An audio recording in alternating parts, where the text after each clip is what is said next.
Suffice to say, we need to keep you disguised from now on or we'll never have any peace.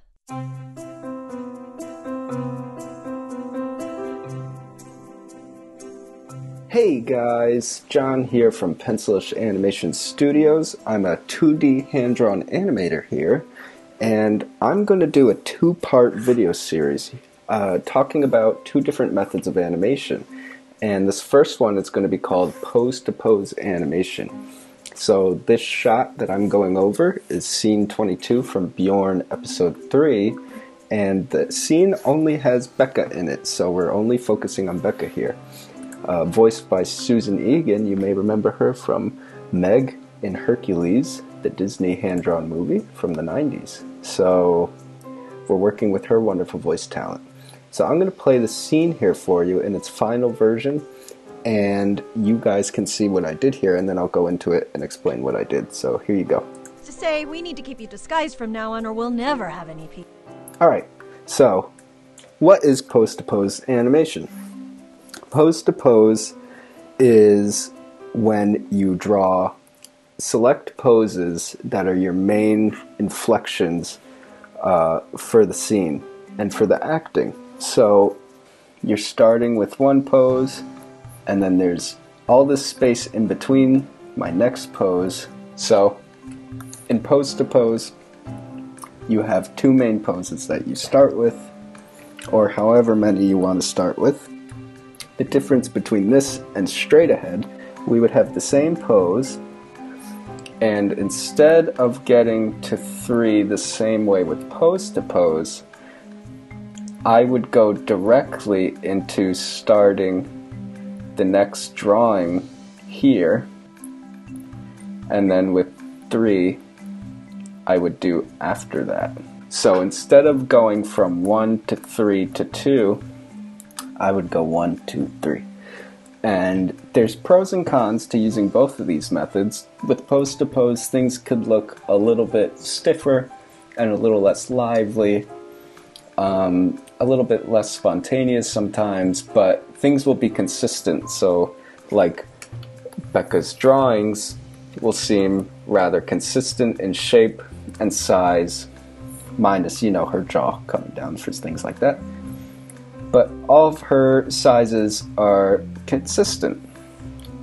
With straight ahead animation, there's a little bit more of a lively nature because you're really animating from your heart and you're kind of just going for what you're feeling with the shot. And with that sometimes comes a tendency to shapeshift and get shapes in different sizes and whatnot. So usually what we like to do is we like to blend these two together and do a mix of pose-to-pose and have straight ahead in there too. I have my initial pose-to-pose drawings. So when I mean pose-to-pose, we're focusing on drawings that really tell what the scene is going to do, and then we're going to work between those different poses later on. So these are my main drawings. So drawing 1, 8, 20, 30, 38, 44, 49, 54, 68, and then my final pose, 88. Now in this part of the process, I'm not too worried about the dialogue and getting the mouth shapes exactly right with every mouth shape. I'm just kind of hitting the ones that to me stand out, that are really important spikes in the line of dialogue that indicate where I want to put these poses. So I really liked the ooh shapes and sounds that I was getting from her line here, safe to say. And then this pose, I had to have her turn around and grab onto this pizza, because in the shot I animated before I did this one, which takes place after, she already has her hand on the pizza box, which is what she's grabbing here. And she's already in this pose at the end too. So I kind of did this dance where she spins around. Safe to say, keep you disguised from now on. With now on, I had her finger come up like she's teaching him a lesson. so she comes down pretty quick and grabs the pizza box. Then she could deliver the last part of her line, holding onto the pizza box, looking up in the air over in this general direction, but ultimately her eye line comes back to here, which is where Bjorn is off camera. So I'm going to play that one more time for you. To say, we need to keep you disguised from now on or we'll never have any peace. Now, to add in-betweens, this was my rough in-between pass. Now I'm working between those poses. So the difference between pose-to-pose animation and straight-ahead animation, which will be the other video that I go over with a different shot where I animated straight ahead. Pose to poses, I still have those main key poses here. They're all still here. But now I'm looking at what is between these two. Okay? I have to get from here, pose 1, to pose 8. So I time out my drawings, and I start in-betweening those drawings between these two poses.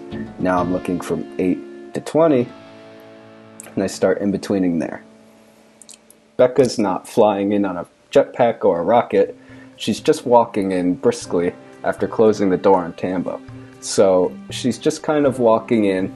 She's mindlessly talking, looking around.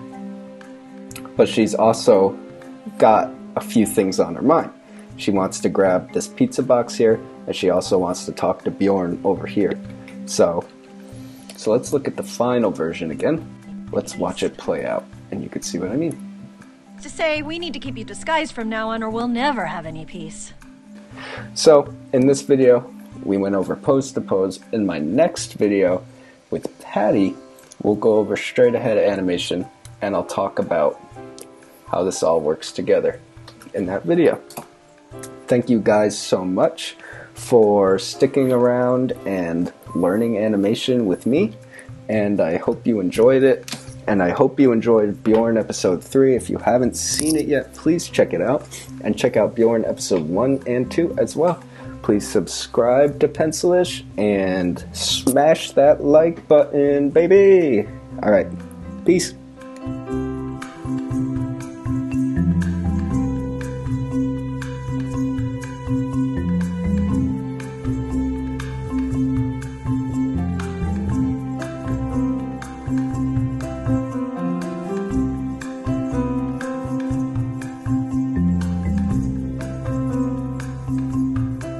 If you like what you just saw, please consider subscribing to our YouTube channel, Pencilish Studios.